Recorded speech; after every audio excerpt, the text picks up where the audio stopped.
Hey, what's up YouTube? BOTCG here, and let me know what you guys think about the camera setup in the description or in the comment section down below. I'm trying to use my GoPro to record deck profiles instead of my camcorder, just because I can't angle my camcorder where I want it to be angled, and it's so much easier for my GoPro.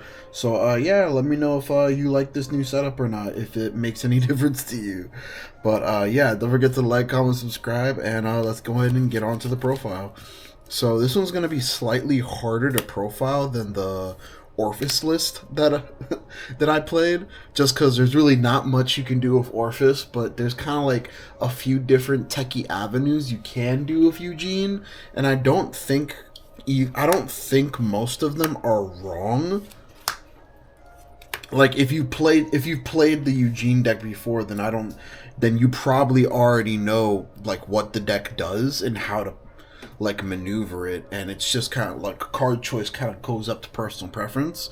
But I do also want to make a shout out to, what's his name, how do you pronounce that, I'm so bad at pronouncing stuff, Ahems004. I've been checking out his channel a lot lately, and I did recently on my lunch break check out his Eugene deck profile that he did a few months back when this set released in Japan, because he does play Japanese format. So yeah, I took inspiration from his deck profile to the changes I wanted to make after locals. There was just some cards that I felt like I didn't want to play, didn't need to cut. And I'm still trying Best Harvest. I kind of do want to cut Best Harvest, but he kind of convinced me a little bit on keeping it in the deck, just because it's that added extra fuel that you need, because this deck, it does kind of draw like quite a few cards off of Best Harvest, but you're using those cards at the same time, so your hand size kind of remains minimal, because you're kind of, Eugene is turned into a Dark States deck, because you're kind of like comboing out a little bit, but not really. But one thing that I do disagree with him on is he's running the old Eugene ride line. I believe that this is just the way superior ride line, and you need to make it work, in my personal opinion. I know he's not running it because this guy Energy Blast 3, but he was only playing this card as Durham. He was only playing Durham as his only energy blaster, and I felt like that wasn't a good enough reason not to play this ride line. Also, he was playing the old Eugene ride line because you get like 3 soul off of it, versus you only get like 1 soul off of this ride line, which is understandable because this list does use quite a bit of soul.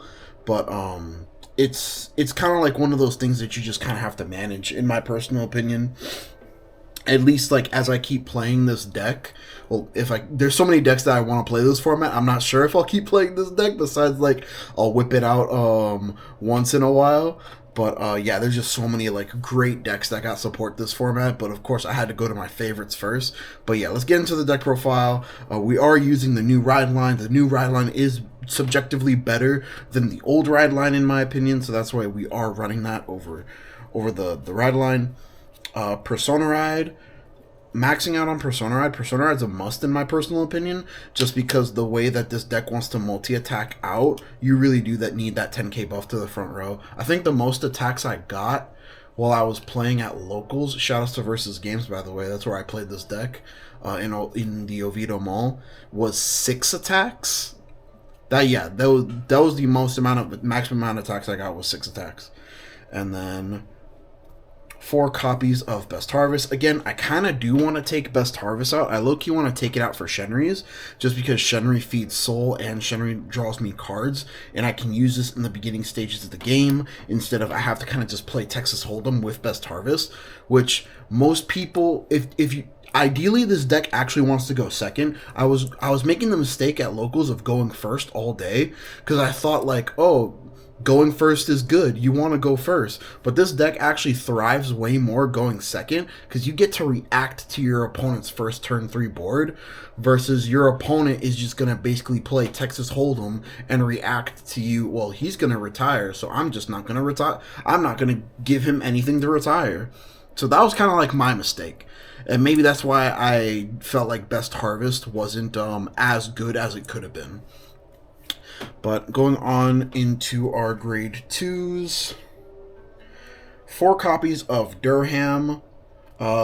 We were playing, at least at that locals, I did change the list. We were playing Stormbrand Dragon just because I felt like it was Stormbrand. I really like Stormbrand Dragon in this deck, and if you are running the old ride line, you can get away with running both, in my personal opinion. But the reason that I was playing Stormbrand Dragon was that not only for the Energy Blast 3 ability, which this is so good that this doesn't cost Counterblast or Soul Blast or retire a card, but as well, he has a secondary ability that when you're that you rest him for your Vanguard's retire skill. When you retire something, he stands back up. So that was my reasoning for running him. There was quite a few times that I did become energy starved, but it was in very efficient ways to use my energy, in my opinion. What really hindered it was the ride line. So maybe there's a future list out there. I know I was speaking to someone today about this that runs both Stormbrand and Durham, but plays the old Eugene ride line. Which my only caveat with the old Eugene ride line is it only digs you 1 extra card versus the new Eugene ride line. Like the grade 1 digs you 5 cards deep, gives you 1 card, and the grade 2 lets you dig 2 cards deep and then gives you 1 card and gives you a soul. But those were my real only complaints. Getting into the next card, I wasn't playing this, but I probably should have. It just makes a lot of sense in the deck. 4 copies of Meteor Flare Dragon. Meteor Flare stops certain abilities that could prevent you from retiring rear guards, or certain annoying guard abilities as well. So that's really good to have. I know, like, you still can't get rid of Upscudades. It is what it is. Like, that deck isn't really, at least in English format, I haven't really seen Ava become that prominent. I'll maybe see 1 Ava player and that's it. So, like, that's the risk you gotta take with Eugene, unfortunately, baby. But one of my main reasons for playing this card is it leans into that go second strategy, which is funny because Orphis also wants to go second. Even Eugene has a better time of going first, because I think Orphis just kind of loses if you go first, low key. But because it's very easy in this deck now to clear boards. I know I'm just like rambling right now. I do apologize. I just have so many thoughts. I want to get them all out at the same time. It's so easy because most people ended their turn with half boards, or like 2 rear guards, or like 1 rear guard, because a lot of decks now, their rear guards disappear mid-battle. Their rear guards disappear end of turn. Not that many decks are ending on a full board, which what I've noticed when I was playing at locals. So it was just really easy for me to clean up the leftovers and have this as it's a good attacker to call off the top. It's a good attacker to restand off a Durham. Which, an important note for your Durham, when you use your Durham's ability for the restand effect, it gives that effect to itself to restand a front row rear guard after your Vanguard attacks. So you have to keep it on board. You can't call over it, which is really unfortunate. The boost ability helps in that fact, but it only works if you played in order, which is also unfortunate. I wish the boost ability worked like how Meteor Flare Dragon skill worked. If your opponent doesn't have a board, it gains boost, or if you have more rear guards than your opponent, it gains boost. But this is still just a phenomenal card. But yeah, 4 copies of Meteor Flare Dragon, and this also enables Clifton. This lets you do like better turn 2 plays, because you can pop something with Meteor Flare and then you can turn on your Clifton to be a big beater on turn 2. And do you need a Eugene Vanguard to countercharge with Clifton? Let me see something real quick. Yeah, the countercharge, you need a Eugene Vanguard. But the beater effect, you could still resolve that while you're on grade 2, which is really nice. But let's see here. Move these out the way real quick. And let's move on to our Dust Storm package, which we are running. I think we're running now a lower Dust Storm count than I originally was running. 4 copies of the new Dust Storm chick. What's her name? Lugent. I'm so terrible with names, guys. I do apologize. 4 copies of Lugent. Very interestingly enough, I think these are the same girls, just because in the original art of Best Harvest, this is like a giant side note, so go ahead and skip this if you want. These 2 characters in the background have not been made official cards to my knowledge, and she has the same gun that the side character has. She just has slightly different garments. So I think that Lugent is this girl in the corner next to Eugene. Just like a funny side note, in my personal opinion. 4 copies of her. She's essentially just your new Brachio, your new and improved Brachio. It's in archetype. It has the exact same effect, which is funny enough. So you can still use this on turn 2 to rush if you do want to rush. And this is just a really good ability to have the Soul Blast 1 rests itself to pop a card, just because you'll always have access to it. It sucks that if you do call her off the top, she isn't going to get that extra 5, because the extra 5 happens at the beginning of the battle phase, which they could have easily fixed that to just give her the extra 5 if, like, say, like, you're on Eugene, or give the extra 5 you have for more rear guards, which would have been really easy, but they just copy pasted, which is lazy in my opinion, but good enough that I think this deck actually works this format. 4 copies of Springing Bullet Duststorm. She's technically better Stormbrand, even though Stormbrand retires and she doesn't retire. She's technically better Stormbrand because she can be a 10k shield in hand if you're on Eugene, and when she restands, she gets a 5k power buff. So she's a 13k booster or attacker, which is really nice, which makes her technically better than Stormbrand. Different than Stormbrand. 4 copies of Clifton. This is essentially your beater of the deck / countercharger.